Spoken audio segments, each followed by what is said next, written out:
Innal hamdalillah nahmaduhu wa nasta'inuhu wa nastaghfiruh wa na'udzu billahi min sururi anfusina wa min sayyiati a'malina may yahdihillahu fala mudhillalah wa may yudlil fala hadiyalah. Asyhadu an la ilaha illallah wa asyhadu anna Muhammadan abduhu wa rasuluh.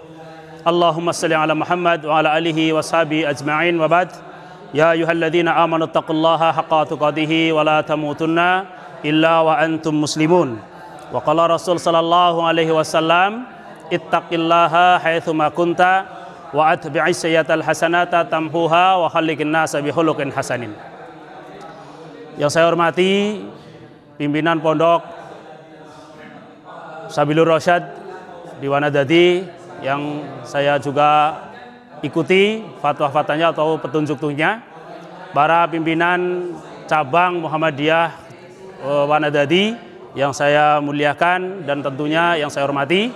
Tidak lupa pimpinan cabang Aisyah dan ortom-ortom lain yang ada di Wanadadi yang saya hormati.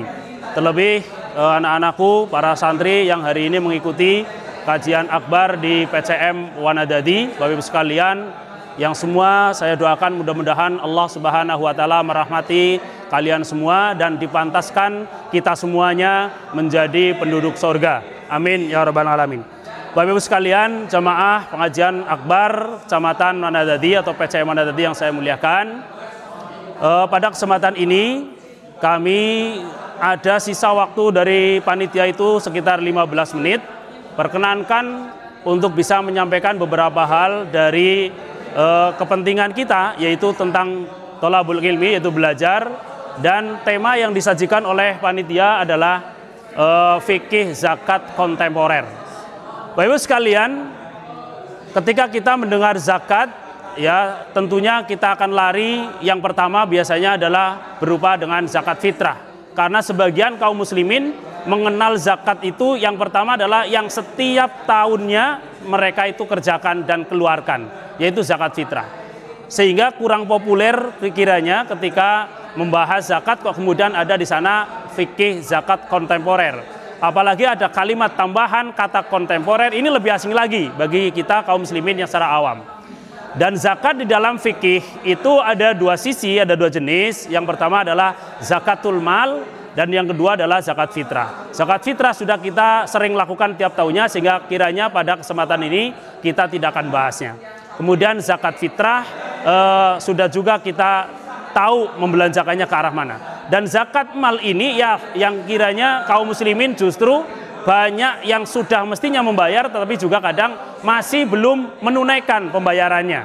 Baik karena belum tahu tentang keutamaan membayar zakat atau mungkin juga karena masih ada kekikiran atau pelit atau rasa tamak pada diri mereka. Naudzubillah. Dan ini mestinya kita harus bisa memahamkan kepada diri kita dan para keluarga kita agar bisa terhindar itu. Bapak Ibu sekalian, dalam selingan ini saya kenalkan, saya Tarsun dari Mandiraja. Ini ada utusan dari Majelis Tabligh Banjarnegara untuk mewakili para pimpinan yang sekiranya ada jadwal di sini, tapi saya dipanggilkan untuk mengisinya. Makanya waktu ini kita manfaatkan dengan sebaik-baiknya. Karena waktu yang sangat singkat, tinggal 13 menit ini, Bapak Ibu sekalian, saya harap untuk konsentrasi betul. Jangan mengantuk karena dari tadi sudah banyak yang mengantuk, sekarang waktunya sudah bangkit ya. Kita harus konsentrasi. Bapak Ibu sekalian, dalam fikih zakat itu, yang pengertiannya secara lughot, secara bahasa kita sudah paham. Yaitu ada bisa dimaknai berkembang, bisa maknai tumbuh, bisa dimaknai mensucikan. Tapi yang dimaksud di sini kita akan membahasnya adalah secara sudut pandang istilah atau syariah, yaitu mengeluarkan sebagian harta yang sudah kita miliki dengan sempurna, dengan ketentuan yang berlaku secara tertentu dan kemudian ditasarufkan kepada pihak-pihak tertentu yang sudah juga ditentukan oleh Allah SWT untuk bisa menerimanya. Ini dalam pandangan syariat. Kemudian ada perintah yang di sana yang kita mafhum di dalam surah At-Taubah dalam proses pengelolaan, pengambilan, mengelola, kemudian mentasarufkan ini, ya semua ini ada dimaktub dalam surah At-Taubah. Dalam proses pengambilan atau pengelolaan ini, zakat ini didalilkan pada surah At-Taubah pada ayat yang ke 103. Allah Subhanahu wa taala berfirman, a'udzubillahi minasyaitonirrajim, hud min amwalihim shadaqatan tutahhiruhum wa tuzakkihim biha wa shalli 'alaihim inna sholataka sakanum bihim wallahu sami'un alim. Ambillah oleh kalian harta dari mereka kaum muslimin dalam rangka untuk bersedekah atau untuk berzakat. Jadi makna di sisi lain bisa disebut dengan sedekah perintahnya, bisa langsung dengan kalimat zakat. Kemudian dalam rangka untuk apa? Untuk mensucikan jiwa, harta mereka dan jiwa mereka. Dan doakanlah mereka, karena doa kalian itu akan menjadikan rasa tentram bagi mereka yang telah mengeluarkan zakat. Dan Allah zat yang maha mendengar lagi maha mengetahui. Jamaah yang berbahagia rahimakumullah, maka di sini kita sekaligus ada hikmah yang terkandung dalam ayat ini. Yang pertama adalah perintah untuk mengelola, perintah untuk mengambil zakat ini adalah sekaligus mengelola, sampai mendistribusikan harta tersebut. Kemudian ada hikmah kenapa disyariatkan untuk berzakat di sana adalah untuk mensucikan harta secara realnya, dan kemudian untuk mensucikan jiwa-jiwa kaum muslimin, sehingga mereka akan tersisihkan dari jiwa mereka itu kotoran-kotoran, baik kotoran karena kedengkian, kotoran karena kikir, karena pelit, karena ketamakan, karena kerakusannya. Ini kalau sudah diperintahkan dan sudah ditunaikan mengeluarkan saat ini, insya Allah akan terkikis sifat-sifat tercela tersebut dari jiwa seorang muslim. Maka yang namanya panitia hari ini, kalau dulu zaman Rasul SAW adalah ada kepanitiaan yang disebut dengan amil. Dan sekarang apalagi di Indonesia kita kenal yang disebut pengelolaan zakat itu tidak ada sekedar ngamil, tetapi negara sudah memfasilitasi dengan satu bentuk lembaga, yaitu lembaga amil zakat atau badan amil zakat. Yang keduanya ini bisa mengelola dengan secara resmi. Dan mereka orang-orang yang berada di sana sebaiknya ketika mengambil zakat tersebut atau menerima setoran-setoran infak tersebut itu mendoakan, sebagaimana tadi diajarkan wasalli alaihim, doakan mereka untuk bisa mendapatkan keberkahan. Sehingga doanya panitia, doanya amil, doanya pengelola lembaga zakat ini akan menjadikan ketenteraman, dan Allah Subhanahu wa taala maha mendengar lagi maha mengetahui. Jamaah yang berbahagia rahimakumullah, kemudian mengapa disyariatkan ini? Ya karena Islam ini memandang luas. Islam ini adalah dirangkai untuk memberikan rahmat bagi seluruh alam. Dan di antara cara Allah Subhanahu wa taala menunjukkan rahmatnya di seluruh alam ini, maka Allah Subhanahu wa taala memperhatikan orang-orang yang berkondisi miskin, berkondisi yang kekurangan. Kemudian ada orang-orang di sisi lain yang ada kecukupan harta, maka ada sinergi antara perintah zakat ini adalah untuk sebagaimana supaya Allah Subhanahu wa taala itu menunjukkan orang-orang kaya berkewajiban open, atau kalau istilah kita itu opening gitu ya, sehingga anak orang-orang yang miskin, orang-orang yang kurang ini bisa mereka tercukupi kebutuhan-kebutuhan. Ini dari sudut pandang sosial, maka akan kalau sudah tercukupi akan terjadi rasa rahmatan lil alamin, betul-betul terasa. Maka Bapak Ibu sekalian, berkaitan dengan orang-orang yang membayar zakat, ini Allah Subhanahu wa taala pasti akan memberikan imbalan yang berlipat ganda. Karena sesuatu yang di dunia ini pasti ketika diamalkan dengan wujud amal soleh akan berdampak kepada kehidupan yang soleh, baik dilakukan oleh perempuan ataupun laki-laki yang beriman. Kalau mereka sudah mengamalkan amal soleh, mereka akan diberikan kejayaan dalam kehidupannya. Bapak Ibu sekalian, kiranya apakah menginginkan kehidupan yang berkah, yang jaya, yang baik-baik begitu? Ya, kalau menginginkan maka kita berusaha tunaikan. Bapak Ibu sekalian, berkaitan dengan orang-orang yang melanggar atau orang-orang yang enggan untuk mengeluarkan zakatnya tersebut, maka Allah Subhanahu wa taala juga mengancam sebagai bentuk peringatan kepada kita yang barangkali mungkin masih enggan untuk mengeluarkan zakat, atau kalau orang-orang dulu itu memang ada yang membelot ya. Dan Allah Subhanahu wa taala menyiapkan adab-adab yang pedih di akhirat. Dan kemudian secara spesifik Allah menggambarkan orang-orang yang enggan membayar zakat, karena dia telah menyimpan kekayaannya berupa emas, perak, sebagainya, maka Allah nanti kelak akan mendatangkan harta yang disimpan tersebut, dijadikanlah menjadi setrika, kemudian untuk menggilas wajahnya, menggilas lambungnya, dan menggilas daripada punggungnya. Ini karena mereka yang enggan daripada mengeluarkan zakat. Bapak sekalian, berkaitan kembali dengan konteks zakat kontemporer. Kontemporer ini adalah, kalau kita fahamkan dengan bahasa kita, bahasanya desa gitu, maka adalah kekinian. Maka dulu pada zaman Rasulullah SAW itu belum ada yang namanya muncul fikih zakat kontemporer. Hanya karena kaum muslimin yang dituntut memang untuk ada kemajuan fikir, sehingga kenapa dulu paling ada zakat pertanian, kemudian peternakan, ya ini dan zakat-zakat yang tersimpan. Tetapi dulu belum banyak orang-orang kaya yang seperti ini, seperti hari ini, dan mereka bukan para petani, sehingga para ulama kemudian merumuskan agar yang namanya zakat kontemporer ini, fikih zakat ini diberikan yang kekinian. Hari ini dimaknai para ulama, dan kita ketahui dan bisa belajar bahwa kontemporer ini bisa ditujukan kepada mereka para orang-orang yang kaya, yang mereka mempunyai perusahaan, mempunyai pengelolaan tambang yang sudah dibolehkan, ya. Kemudian ada zakat-zakat profesi, ada tabungan uang, ya. Dan semua ini mengerucut kepada dalil bahwa Rasulullah SAW yang secara arti kita secara bebas adalah menyampaikan, tidaklah berkewajiban pada kalian seseorang yang masih belum memiliki harta simpanan dirham itu kurang daripada 200 dirham. Apabila sudah mencapai pada posisi 200 dirham, maka keluarkanlah olehmu 5 dirham. Maka ketika kita di cross check, diperbandingkan, ya, ketika 200 kemudian dikeluarkan 5, maka ini adalah ketemu dengan angka 2,5%. Kemudian di zakat emas, emas itu juga Rasulullah SAW menyampaikan, tidaklah berkewajiban kalian yang mempunyai tabungan emas dan perak sebelum mencapai 20 dinar. Maka apabila kalian telah mencapai tabungan sejumlah 20 dinar tersebut, maka keluarkanlah oleh kalian separuh daripada dinar. Dan Bapak sekalian, kita ketahui bahwa 1 dinar itu adalah 4,25 gram.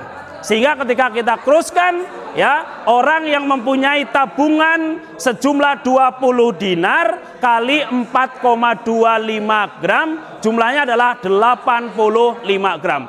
Maka Bapak sekalian, yang mempunyai tabungan deposito, yang mempunyai tabungan emas, yang mempunyai apalah itu sifatnya yang berupa liquid, bisa dicairkan dalam bentuk kekayaan atau dalam bentuk uang, ya, atau tabungan uang sekalipun, kalau sudah mencapai dikruskan sekitar 85 gram emas dengan nilai jual hari ini, dan itu sudah memiliki syarat-syarat tertentu, sudah harus ditunaikan zakatnya, harus ditunaikan.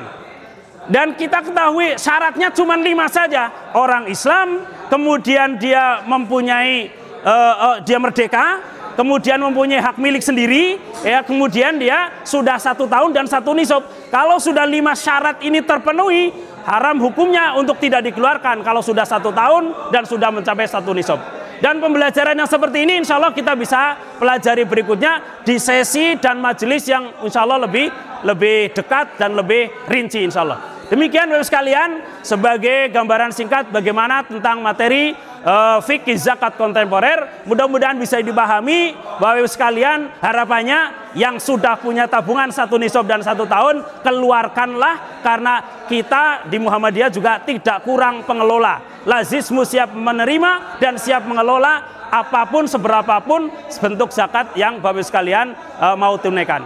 Barakallahu fikum. Mudah-mudahan Allah Subhanahu wa taala memudahkan kita semuanya dalam proses belajar dan proses dalam rangka untuk menumbuh kembangan Islam, iqamatuddin, ya, dan kita semuanya diberikan kesehatan dan kemudahan dalam segala hal urusan amal soleh. Barakallahu fikum, billahi fi sabil haq. Wassalamualaikum warahmatullahi wabarakatuh.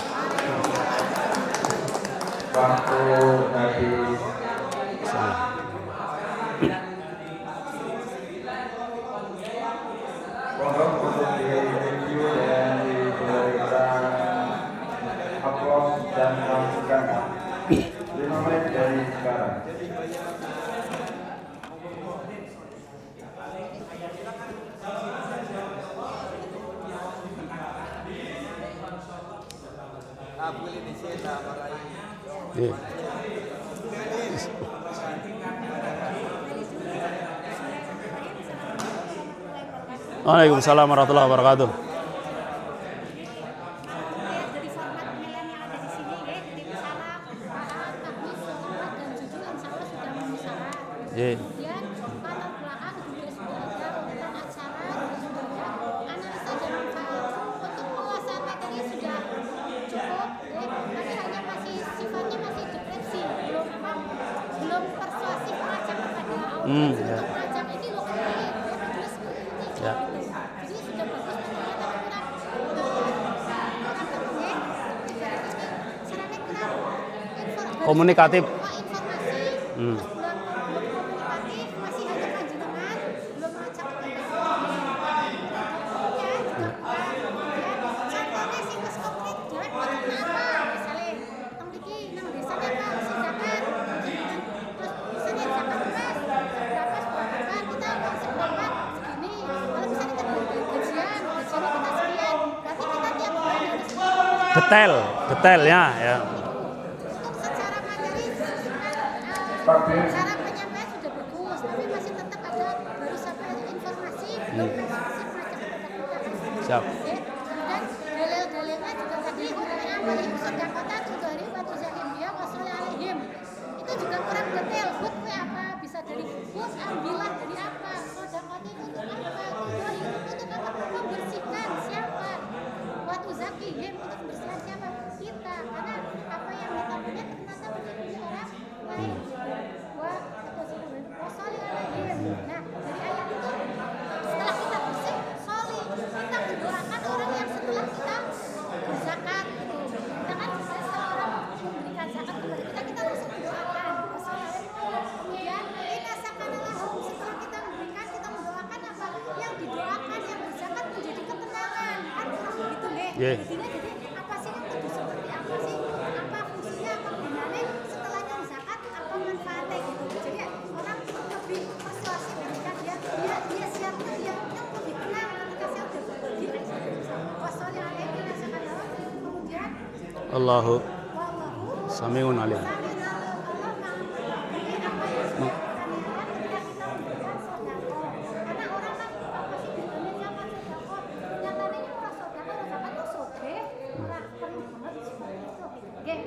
Yeah. Terima kasih Pak.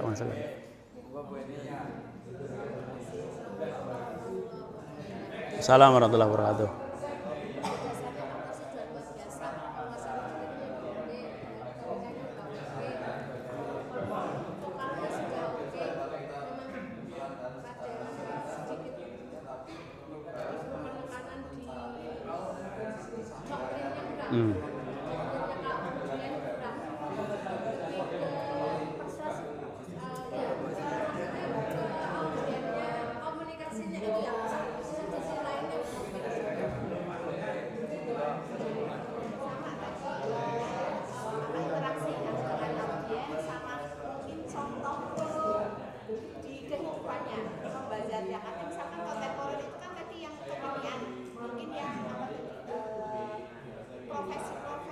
Zakat profesi.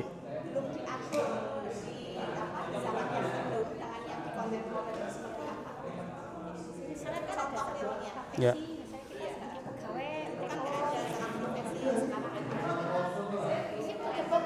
Ya. Terus. Ya.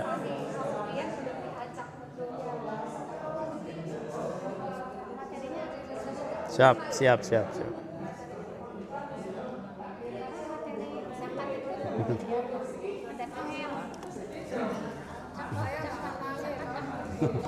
Baru hadir, Pak.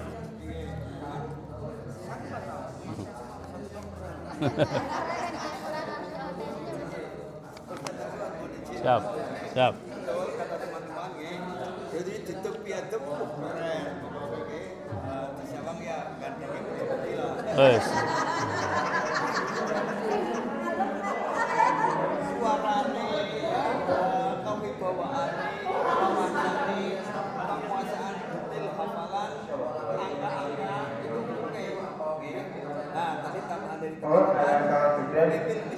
Bapak Ibu zakat kan sedikit terus kemudian zakat apa dereng nah zakat kontemporer komunitas apa dereng nah kan jamaah kebanyakan belum tahu yang ngerti ben benak ngerti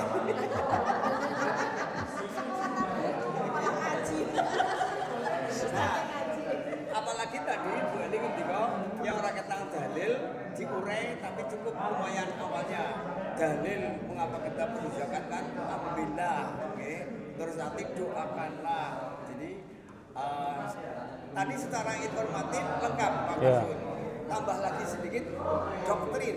Berkali-kali kan tadi saya matur dalam inti perlu ada informasi ada doktrin ada dalil dengan informasi dan dalil sudah mencukupi tambah lagi adalah tadi teman-teman dialog dan doktrin oke nah misalnya jangan profesi ya seperti sebenarnya dari politik dari cobi itu lalu sangat profesi pribun cobi oke kita persen 2,5% orang dereng di samping itu mengajak audien ikut berpikir kalau terjadi branded maka tugas kita Ustaz itu adalah saya jenengan duwe gaji 5 juta ya ora-orane ya sing zakat semene bodohan jenengan garap lewat Basnas apa garap lewat nang kampung apa nang loro-lorone dialog tadi jenengan sudah sempurna tambah lagi dialog dan doktrin kalau bisa semua yang orang-orangnya sebagian didoktrinkan terus mungkin ada kesimpulan dan saran umpamane orang ada kesimpulan dan saran tapi suasana doktrin lumayan nah tadi dengan akan tambah sempurna Bapak Ibu yang tadi saya jelaskan yang namanya zakat kontemporer itu kesimpulannya adalah seperti ini oke perlu dijelaskan juga fungsi zakat bagi wong sing aweh zakat kemudian fungsi zakat secara sosial terjadi keadilan sosial bagi seluruh rakyat Indonesia atau itu terjadi keguyuban kemudian ada terjadi peningkatan ekonomi nasional itu di dalam Quran dan hadis nggak ada dibahas kayak gitu tapi secara logika kan hikmahnya masuk ya siap siap gitu. Jadi tadi ya intinya dari teman-teman dialog sama doktrin ya. Insya Allah nanti seiring